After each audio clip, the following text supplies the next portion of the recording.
l'instant même où j'allume ma caméra, j'étais en train de me dire, mais ça fait combien de jours que tu n'as plus vu ma tête sur ma chaîne YouTube? Bah, je crois que ça fait un mois, un petit peu plus d'un mois peut-être, à quelques jours près, sauf erreur de ma part. Bon, bah désolé, hein, je sais qu'il y en a qui sont fidèles depuis le début de cette chaîne YouTube, mais tu sais, de temps en temps, bon ben voilà, c'est bien de s'accorder un peu de temps pour soi, de faire une petite pause. Certains diront que c'est la crise de la quarantaine qui se rapproche à grands pas pour moi, mais bon voilà, non, de temps en temps, je pense que ça fait du bien de ne pas se sentir obligé de faire des vidéos pour répondre à l'algorithme de cette plateforme YouTube. Et donc, de temps en temps, prendre un peu de temps pour soi, c'est bien aussi, je pense.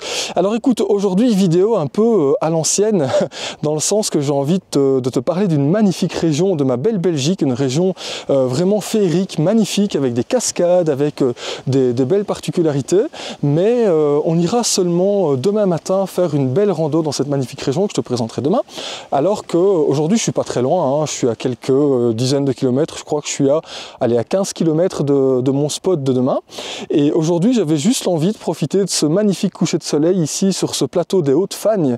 Si tu t'en souviens, c'est un endroit que j'aime beaucoup, regarde, avec ces caillebotis tout autour de moi, tu vois, qui traversent cette réserve naturelle, ces tourbières, etc., avec une faune, une flore ici d'exception. Et je me suis dit, bon allez, je vais venir ici faire ma petite infusion du soir et je vais participer à ce coucher de soleil. Donc écoute, si tu es prêt, eh bien bienvenue dans cette nouvelle vidéo, je suis heureux de te retrouver. Raph, le retour, voilà, on the road again, comme on dit, hein, de nouveau sur la route, bien que j'ai jamais vraiment quitté la route, hein, j'ai juste quitté les réseaux sociaux quelques semaines. Alors écoute, on va s'installer tranquillement sur ce caillebotis et je vais te montrer un truc d'ailleurs particulier que j'ai avec moi en ce moment dans ma petite sacoche ici, je vais te montrer ça. Et je vais te poser une question et je vais te demander évidemment, si le cœur t'en dit, de répondre à cette question dans les commentaires de cette vidéo. Et tu vas voir, c'est une question qui va te surprendre. Allez, je m'installe et je te reprends quand je suis assis. C'est marrant parce qu'à cette période de l'année, le soleil descend rapidement comme ça à l'horizon et avec cette végétation environnante, eh bien, j'ai pas l'impression que je vais avoir droit au coucher de soleil que j'avais tant espéré, mais c'est pas grave, l'endroit est quand même sympa, donc on va s'installer ici et je vais te parler alors de ces questions. En réalité, j'ai deux questions à te poser et tu vas me répondre en commentaire si le cœur t'en dit, tu vas voir, ça peut être sympa comme interaction avec moi. Donc, alors attends, je m'installe confortablement. Et je vais te reprendre dans quelques secondes lorsque j'aurai déballé tout le matériel nécessaire pour faire cette petite infusion en pleine nature. Je ne te dis pas tout de suite ce que c'est, tu vas essayer de deviner ce que c'est, d'accord ?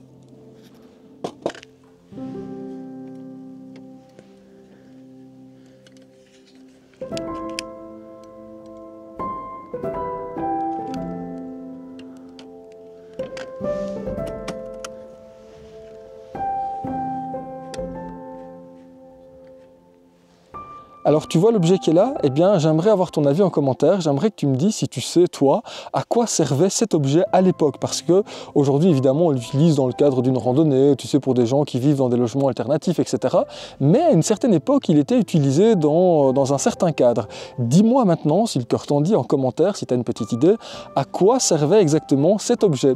Aujourd'hui moi je vais l'utiliser comme une sorte de réchaud pour pouvoir faire ma petite infusion comme ça en pleine nature, mais ça n'a pas été l'utilisation première à une certaine époque. Donc je suis curieux de savoir si tu vas trouver l'utilisation de ce machin-là à l'époque. On va mettre un petit peu d'eau. Voilà. Et on va attendre rapidement qu'elle puisse chauffer. En tout cas, toi, je sais pas ce que tu en penses, mais moi, personnellement, je trouve que l'objet a une certaine gueule, comme ça, c'est super beau. Moi, tu sais que j'aime le feu, hein. J'adore voir la flamme comme ça. Le feu, c'est un des éléments que je préfère probablement. Et d'ailleurs, je sais pas encore comment je vais appeler cette vidéo, mais je pense que je vais l'appeler « Il est grand temps de rallumer la flamme ».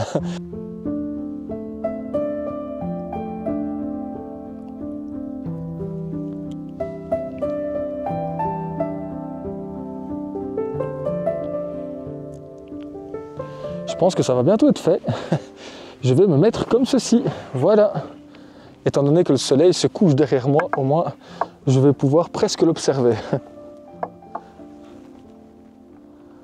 Bon, tu sais quoi, je pense que c'est presque fait.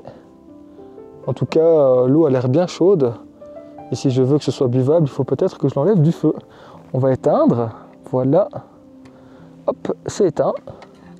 Et maintenant, je vais pouvoir me servir.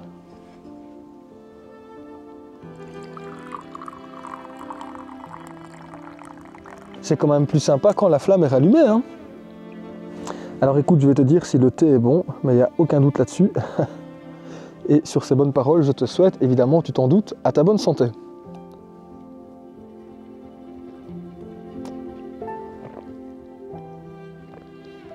Ah, elle est plutôt bon, hein. Et c'est étonnant parce que je ne l'ai pas fait chauffer longtemps, cette eau, elle est quand même super chaude.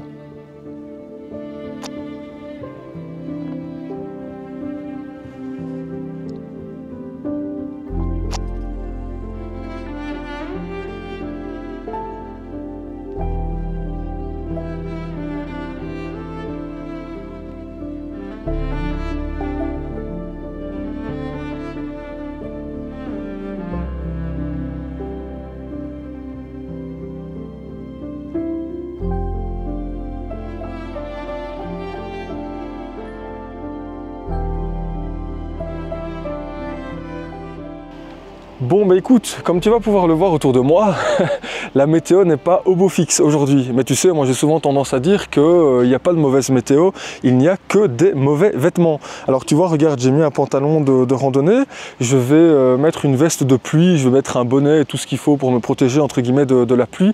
Après finalement, la pluie c'est pas si dérangeant que ça quand tu marches en forêt, hein, tu la ressens presque pas. Donc le seul problème c'est quand tu prends une caméra, un drone, etc. ça peut être problématique s'il pleut.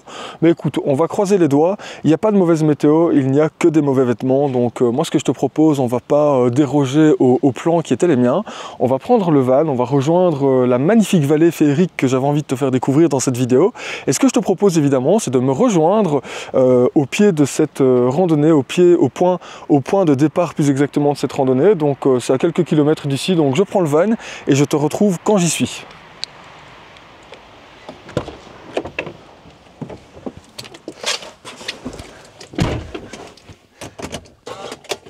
C'est vrai que c'est pas le truc le plus motivant hein, quand tu as envie de partir comme ça, faire une randonnée et que tu vois que la météo est vraiment... Écoute, n'ayons pas peur des mots, est vraiment dégueulasse. Mais bon, allez, on va croiser les doigts et ça devrait peut-être aller. Hein. Alors ici, ce que je vais juste faire, c'est que je vais mettre dans le GPS l'adresse. Alors attends, on va voir ça. Si jamais tu vas retrouver en description de la vidéo toutes les informations utiles si tu as envie de te rendre au point de départ de la randonnée.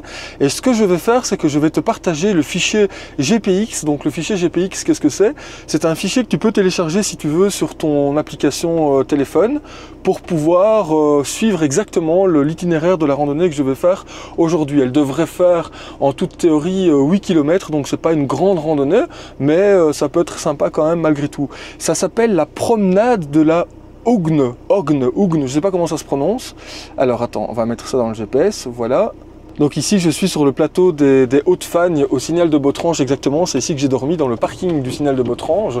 Je ne sais pas si c'est autorisé, mais bon, moi je ne suis pas un camping-car, donc je suis un véhicule utilitaire, donc j'ai le droit de stationner où je veux, tant que je suis sur un parking évidemment.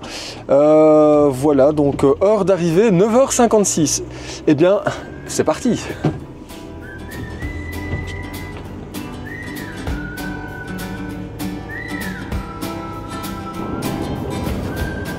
Comme tu le sais, une fois que je suis installé derrière mon volant, c'est comme si je revivais. Et je peux te dire que c'est une sensation que j'aime beaucoup ressentir, surtout dans mon expérience de la vie nomade.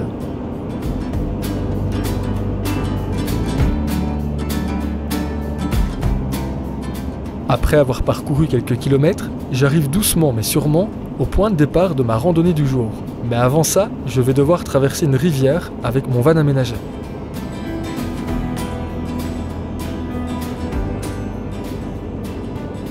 Bon regarde, j'ai une bonne nouvelle, c'est que la météo a l'air de se remettre pour l'instant. Par contre, je dois traverser cette rivière avec le van. Bon, je vais d'abord aller voir la profondeur. Ça n'a pas l'air d'être très profond, donc on appelle ça un gué, le passage d'un gué. Bah écoute, ce que je vais faire, c'est que je vais mettre la caméra et je vais filmer. Hein.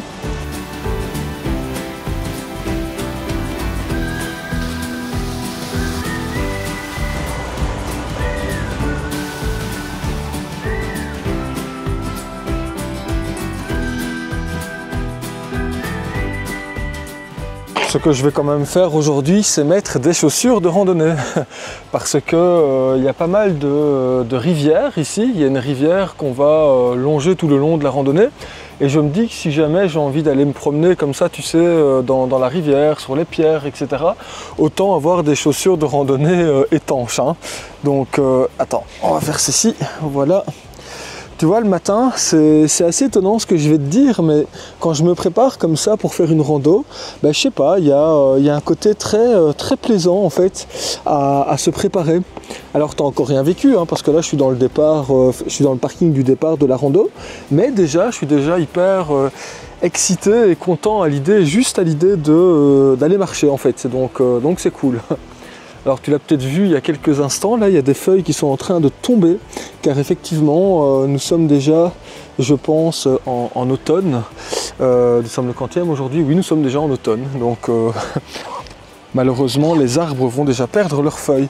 Mais je te parlerai un peu plus loin de l'automne, parce que finalement l'automne, moi c'est une saison que j'aime beaucoup, et puis bah, c'est la possibilité peut-être de se délester de toute une série de choses pour se sentir plus léger, et puis bon, bah, pour affronter l'hiver qui va arriver à grands pas.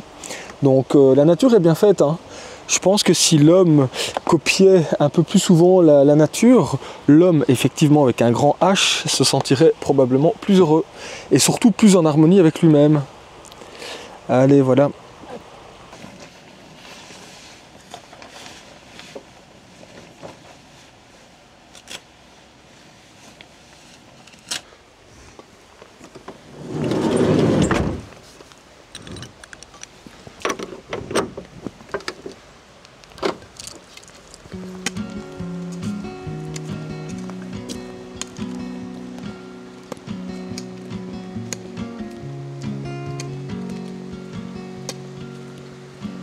Alors regarde ici, j'arrive juste à mon point de départ. D'ailleurs c'est marqué, tu peux pas te louper, c'est marqué promenade de la Ogne. Ça ne se prononce pas Ougne, mais Ogne. Et alors juste ici sur cet arbre, regarde, c'est marqué, il y a un panneau, vallée de la Ogne, une des plus belles de la Belgique, protégez-la. Alors voilà, je ne sais pas si toi tu es prêt, mais en tous les cas si tu es confortablement installé, je te propose là maintenant de m'accompagner pour cette magnifique randonnée de plus ou moins 8-9 km, dépendamment des circuits que je vais emprunter. Et tu vas voir, on va longer cette magnifique rivière qui a une couleur un peu rougeâtre comme ça, parce que dans la région il y a beaucoup de fer, c'est une eau assez ferrugineuse comme on dit. Donc eh ben, écoute, si tu es prêt, je te propose de m'accompagner.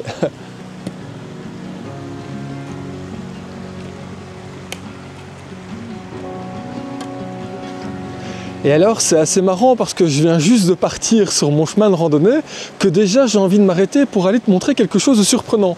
Et pour pouvoir te montrer ça, ben, je te propose de rejoindre le bord de la rivière. Tu vas voir ici, je vais te parler d'un phénomène assez intéressant. Beaucoup de personnes, beaucoup de touristes pensent que c'est de la pollution, mais ce n'est pas du tout de la pollution, tu vas voir. Est-ce que tu vois déjà à l'écran cette mousse un peu blanchâtre qui est juste ici, tu vois? Eh bien, on pourrait croire que c'est de la pollution, mais en fait, c'est pas du tout de la pollution, c'est un phénomène tout à fait naturel ici. C'est comme une sorte de savon, c'est le savon de la rivière, entre guillemets. Et c'est vrai que c'est assez surprenant de voir ça en vrai. Quand tu ne t'y connais pas, tu aurais l'impression que c'est de la pollution, mais en fait pas du tout. C'est une substance un peu savonneuse qui est produite par cette rivière. C'est incroyable, hein?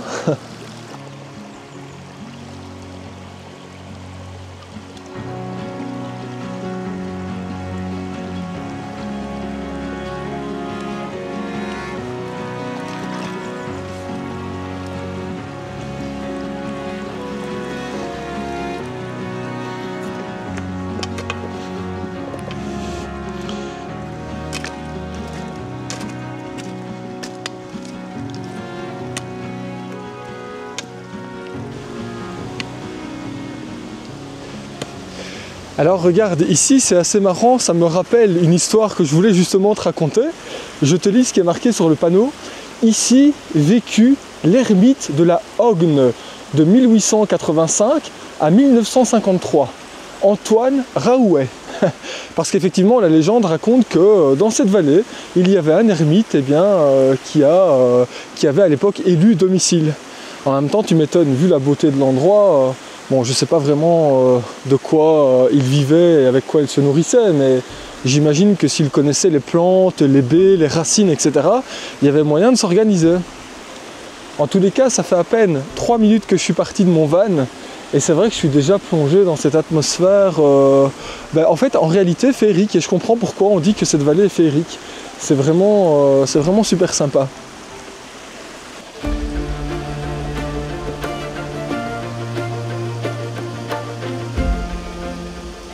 Cette randonnée, qui a comme promesse de m'emmener dans cette vallée féerique, débute à peine que je me sens déjà immergé en plein cœur de cette nature environnante. Et pour tout dire, longer cette rivière m'apporte en quelque sorte une certaine sérénité. Cette sensation de l'eau qui s'écoule à côté de moi est probablement la douce mélodie qui va m'accompagner durant cette marche. Et les fréquences qui s'en dégagent permettent à mon esprit de rentrer dans ce que l'on pourrait appeler la pleine conscience.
Bon, comme tu peux le voir, il y a un banc et je pense que c'est l'occasion de faire une petite halte pour s'hydrater.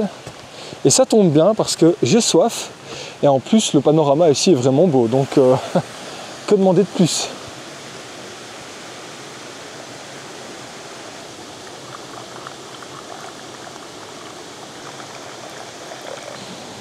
Voilà, alors attends, on va essayer de ne pas faire tomber la tasse, parce qu'ici le banc n'est pas droit.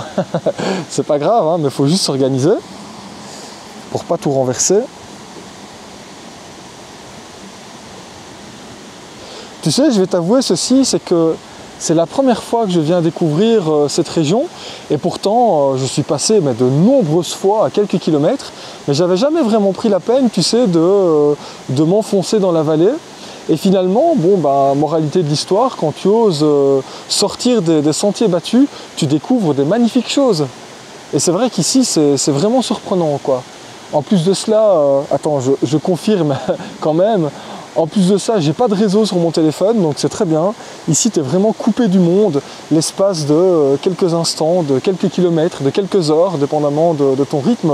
Et c'est vrai que ça te permet de te sentir en connexion avec le tout qui nous entoure, comme j'ai tendance à le dire. Tu sais, dans cette société finalement où tout va trop vite, de temps en temps, il faut apprendre à se déconnecter des réseaux sociaux, il faut apprendre à couper son téléphone, à s'octroyer comme ça des petites pauses de bien-être, des petites pauses de découverte en pleine nature. Et je crois que ça permet de rester, entre guillemets, tout à fait en bonne santé psychique, psychologique et corporelle dans cette société de malades en fait.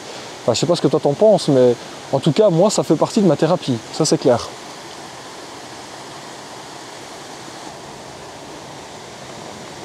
Tu sais, parfois, il y a des abonnés qui me disent que j'ai la chance de vivre ce genre de moments dans ma vie.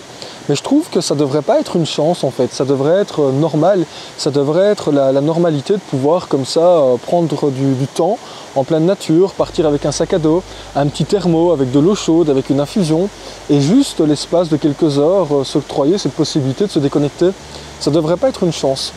Je trouve que ça devrait être la normalité, mais c'est vrai que pour beaucoup de gens, malheureusement, pour beaucoup trop de personnes, eh bien, c'est quelque chose à la limite d'exceptionnel de partir comme ça en forêt. C'est fou, hein, c'est triste, hein, mais bon, en même temps, tout dépend de tes choix de vie, tout dépend de toute une série de choix que tu fais dans ta vie personnelle, dans ta vie professionnelle, évidemment.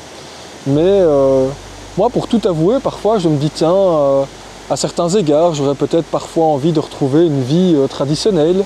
Et puis, quand je réfléchis dans la balance des points positifs et des points négatifs, je pense que je pèterais un câble en fait. Je pense que je ne pourrais plus supporter de me couper comme ça de ce qui me fait du bien, de ce que je considère comme essentiel. Tu vois, on n'est pas tous évidemment obligés de vivre en van, obligés de vivre en tiny house, etc. Mais parfois je me dis, tiens, si je devais reprendre un travail normal, entre guillemets, métro, boulot, dodo, et rester comme ça enfermé dans un appartement, dans une maison, sans pouvoir m'imprégner de ce qui m'entoure, bah, je pense que je ne ferai pas long feu. Hein. Je pense que je terminerai dans une sévère dépression parce que j'aurais l'impression d'être un robot, quoi, d'être complètement dénué de sens, vide de sens. Mais bon, après je n'ai pas de jugement par rapport aux gens qui vivent ce mode de vie-là. Hein. Mais tu sais, il y a une réalité, mais ça c'est personnel évidemment. Mais j'ai quand même l'impression que quand tu parles de sujets profonds avec des gens qui sont cadenassés comme ça dans des vies métro boulot dodo, si ces personnes ont un peu d'honnêteté intellectuelle, elles vont probablement, dans une majorité de cas, te dire qu'elles ne sont pas heureuses, qu'il leur manque quelque chose. Alors évidemment, certains d'entre elles vont rouler avec des grosses bagnoles, des grosses Mercedes, des grosses Porsche, tout ce que tu veux, mais c'est pas pour autant qu'elles sont heureuses, ces personnes-là. Donc, tu sais, le matériel, hein, moi je l'ai toujours pensé, hein, le matériel, oui évidemment, c'est toujours plus sympa d'être confortable au niveau du matériel, mais c'est pas ce qui te rend heureux. Hein. Moi, je pense sincèrement que ce qui te rend heureux, c'est justement d'apprendre à te découvrir, d'apprendre à passer du temps avec toi.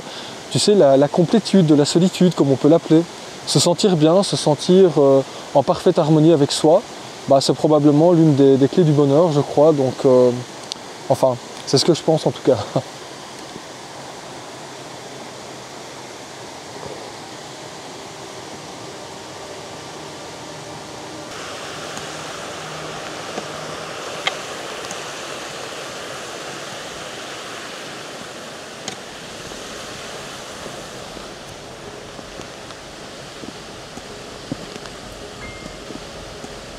Après cette petite pause philosophique, il est maintenant temps de repartir sur mon chemin. Et c'est probablement le moment de te rappeler que tu peux interagir avec moi dans les commentaires de cette vidéo pour me partager ton avis sur mes différentes réflexions.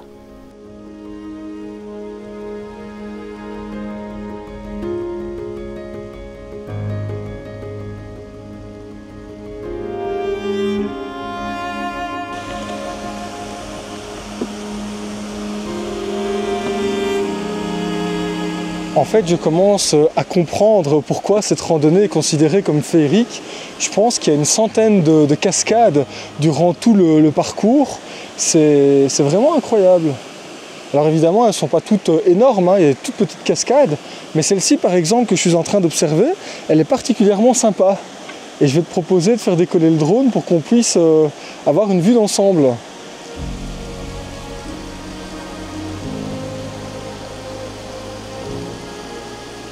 Une fois de plus, je ne peux qu'être sensible face à ce spectacle. Et je ne sais pas si, comme moi, tu pourras y apercevoir toute la beauté, mais moi, personnellement, je peux te dire que je trouve cet endroit très charmant.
Je sais pas toi, mais moi personnellement, je pourrais rester pendant des heures ici à observer cette eau qui coule comme ça.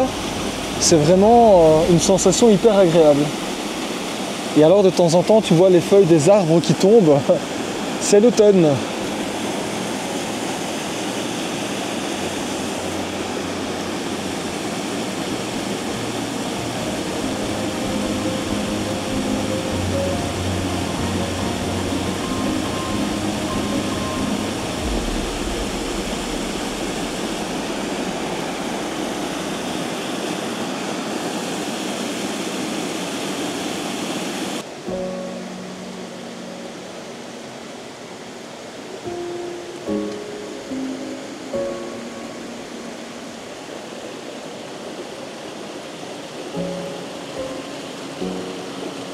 Ça c'est plutôt sympa comme phénomène.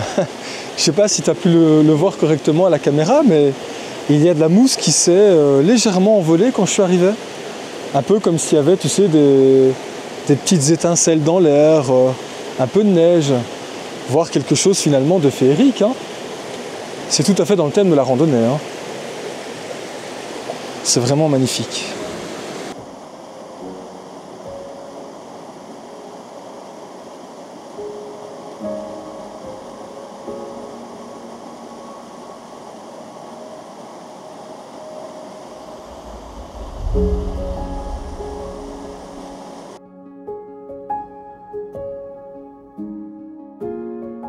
Bon bah écoute, je pense que tu t'en doutes, hein, j'ai dû interrompre quelque peu mon tournage ici dans la vallée de la Hogne, simplement parce que la météo est devenue catastrophique.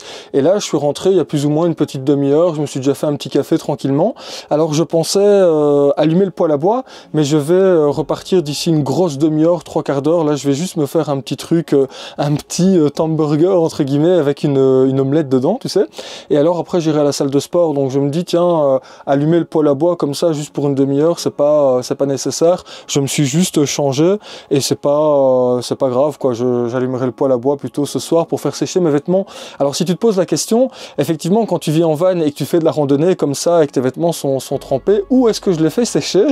D'habitude je les fais sécher comme ça le long du poêle à bois, tu vois, avec les lanterneaux ouverts, comme ça l'humidité peut s'évacuer sans problème. Mais là pour l'instant j'ai mis la veste ainsi que le pantalon dans ma petite cabine de douche. Comme ça au moins tout est en train de s'égoutter et ce soir quand je ferai sécher, bon bah ça sera déjà presque sec. Ce que je vais faire maintenant, eh bien je vais me faire une petite omelette tranquille, tu sais, et puis on va faire griller quelque peu un petit pain avec un petit peu de salade, une petite tomate, etc.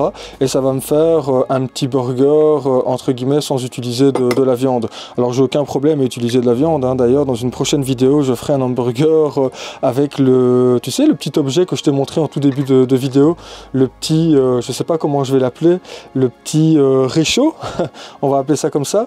Et alors je te ferai un hamburger spécial vie nomade pour te montrer l'utilisation de ce petit réchaud assez intéressant, mais on en parlera dans une prochaine vidéo. Exceptionnellement, je vais utiliser un beurre de la région pour pouvoir cuire ma petite omelette. Autant rester local, hein. Donc voilà, ça donnera un petit peu plus de goût à la chose. Et en même temps, regarde, je vais déjà aussi en profiter pour me faire ma petite infusion. Voilà.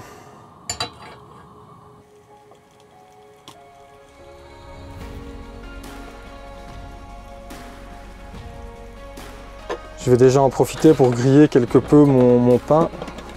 Voilà. Je vais utiliser mon petit grille-pain. D'habitude, ce que je peux faire aussi, c'est que je le mets un peu dans une poêle, tu vois, avec un petit peu d'huile, comme ça, c'est sympa. Mais là, je vais utiliser le grille-pain, c'est bien aussi. Voilà.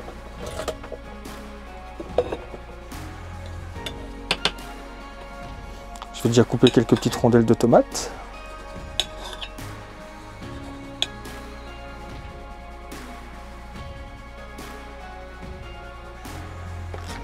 Oui, je sais, le cholestérol, mais bon, tu sais, avec toute l'activité physique que je fais, je pense qu'un peu de bon gras avant l'hiver, ça ne va pas me faire de tort.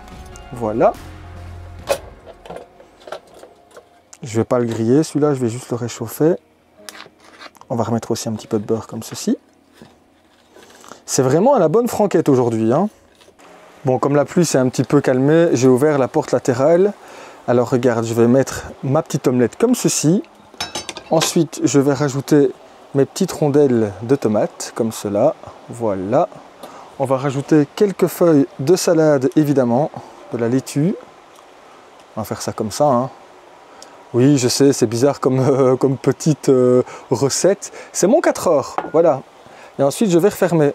Et regarde-moi ça. T'as vu ça? Regarde. Qu'est-ce qu'on peut me souhaiter? Un bon appétit?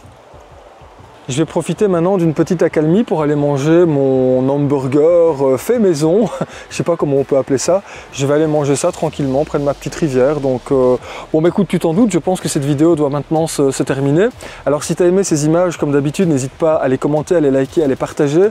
Et puis si tu ne l'as pas encore fait, tu t'en doutes, abonne-toi à cette chaîne YouTube. Il ne me reste plus qu'une chose à faire, c'est à te souhaiter évidemment de prendre bien soin de toi. Et moi, pour ma part, je te retrouve dans une prochaine vidéo. Sur ces bonnes paroles, bon appétit!